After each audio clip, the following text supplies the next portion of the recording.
Here it is, the new Tesla Model Y, and in right-hand drive guise at last. So we thought we'd arrange a little reception committee.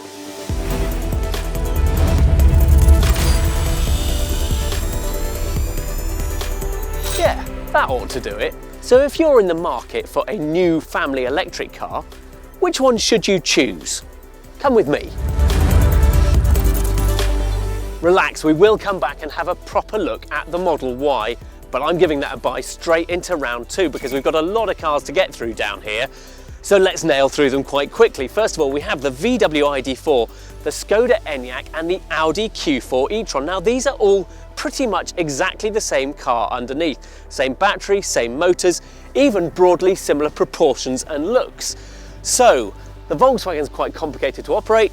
The Audi's pretty expensive. For the base price of that, 44 grand, thereabouts, you can have a nice Enyaq with all the bits on it, plus the big long-range battery for 327 miles of range and the 201 horsepower motor. So have that. Moving on, here we have the two Korean cars, the Kia EV6 and the Hyundai Ioniq 5. Now, like the Volkswagen Group cars, these are basically the same car underneath as well, but look how different they look. You have the Kia that looks like some squinty-eyed spaceship, and the Hyundai is basically an origami Austin Allegro. Now, the Kia drives better. The Hyundai has the brighter, lighter, airier interior. It's completely swings and roundabouts between these two. They're both very good cars. We're going to give it to the Hyundai and send the Kia home. Next stop, a pair of Swedes, the Polestar 2 and the Volvo XC40. Quite easy to sort this one out. The Polestar's really cool. The Volvo looks like your aunt would drive it.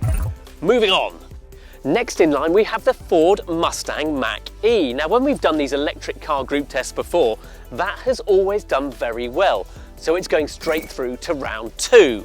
Last two cars now, we have the BMW iX3 and the Jaguar I-Pace. Both good cars from premium brand manufacturers with corresponding prices. However, I think if you're in the market for an electric family car, you probably want something that looks a little bit more exciting than this. So the BMW I think is too conventional, so that's out. Last one, not conventional, the Jaguar I-Pace. This is still a terrific looking car, even though it's been on sale for about 5 years now. But would you want to put your kids in it with sweets and sticky fingers? No, you wouldn't. Right, let's see where that leaves us. Here we are then, our final five. Nice bit of diversity here, isn't there? But also a bit of a price range between the Skoda at about 35 grand base and the Tesla at about 55 grand. But before we talk about that, we're going to talk about these two at the front, because that is a hatchback, yeah? That one looks more like a crossover-y saloon, but literally that one is twice the size of that one. Look at the size and proportions of the Hyundai compared with the Polestar. And that does have its drawbacks for the Polestar. It's a bit tighter inside, it's a bit more claustrophobic. If it's just you in it, it's lovely, it's beautiful quality inside. You feel like a latter-day Saab driver, it's just a great bit of design. But we are wanting to talk practicality, and although that's got a hatchback and all the rest of it, it's probably a little bit small to be a good family car. Moving on though to the Hyundai. Now, it's a really good car, a very nice piece of design. Do not be tempted to have it with the most powerful engine. You get over 300 horsepower for a 0 to 60 time of around 5 seconds. The problem is the rest of the chassis cannot keep up with the power it's delivering. The ride's pretty clumsy, the steering is super light and takes a lot of management. You have to concentrate quite hard to keep this thing going in a straight line. So don't have it like that. Have it with a base engine and just enjoy the sort of sense of being in it and just driving more gently in it. It's a cracking looking machine after all, but only in this colour. If you have it in black, you lose all the detail of it and it just looks a bit like a big black box. Inside though, this is really quite special. It's really nice in here, although they have managed to put the steering wheel on upside down. Anyway, look, you've got masses of space. Look, there's a big box here that slides forwards and backwards. You've got this lovely design, even though the screen's a little bit far away. It just feels cool and fresh and different in here. And it's reasonably good for passengers. You've got plenty of room for 4 people in here, but ask yourself this. is the boot big enough to go away on holiday in? No, it's not. I'm afraid this one goes out as well. Right, where to start with these three then? I think we'll start with the Mustang actually, because it takes a bit of explaining, because the car you see here is the new Mach-E GT, the 480 horsepower version for 0 to 60 in 3.7 seconds, but it's not the most family friendly, is it, with all that performance? And also it's £66,000, which is a lot of money. However, they do these from a fraction over £40,000, and the Ford's model range is very simple. You can have rear-wheel drive or four-wheel drive, and you can choose between two different sizes of batteries. And if you have it with the rear-wheel drive single motor and the big battery, this has a range of 379 miles, which is easily the best here. Now, of course, that's Ford's claimed figure, but in reality, it means you should be able to get 300 miles out of one of these. Incidentally, the claimed ranges for the other two, the Tesla is 331 miles, the Enyaq is 327. Anyway, come on, because this is quite a cool car. It's very good to drive. That's what is the Mustang's standout feature. And I know that doesn't seem relevant for a family car, but it does mean that the driver is going to enjoy themselves. Look at these funny little door handles. Look at that. Good driving position in there, decent seats, quite a driver-centric cabin, big central screen and all the rest of it.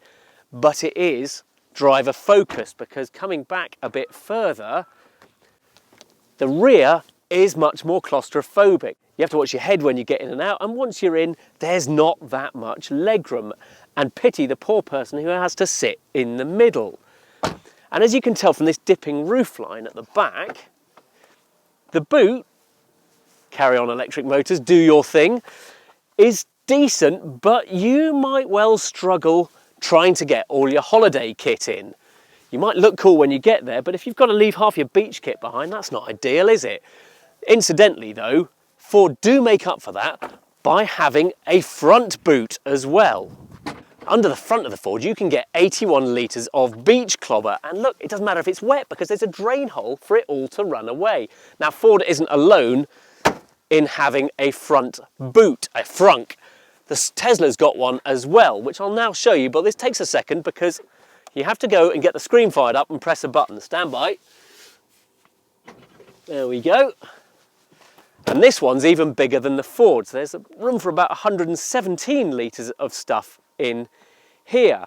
So it's a useful extra space for cables mostly, let's say that. When Tesla first showed the Model Y, I was fairly sceptical about it because it's a gawky looking thing and it seems to have the extra volume where you don't want it. All the height and extra volume in the car is above the front seats, not above the tailgate where you'd imagine you'd want it. But they've done that for quite a clever reason. The front seats are actually mounted quite high, and in the back, they're quite low. Now that's unfashionable. Most cars have what you call stadium seating, where the rear bench is mounted above the front. But here they've mounted it lower, and let me get in and I'll show you. What that means is you can sit in and you can stretch your legs, fit them right under the front seat, so you've got plentiful space. However, what you haven't got in British Tesla Model Ys, which you do have in American, is the option of having 7 seats. Tesla at the moment say they don't know when those are going to come, or even if they're going to come. But who'd want to sit in the back of one of these anyway? Because I tell you what, you'd have your head right on the glass in the boot. But look at the size of the boot, it's giant. This is a deceptively well packaged car, and it's not alone in that. While we're talking about practicality, let's have a look inside the Skoda. Now I know you're saying, boots, very, very boring, but hey, you've got a family, this stuff matters.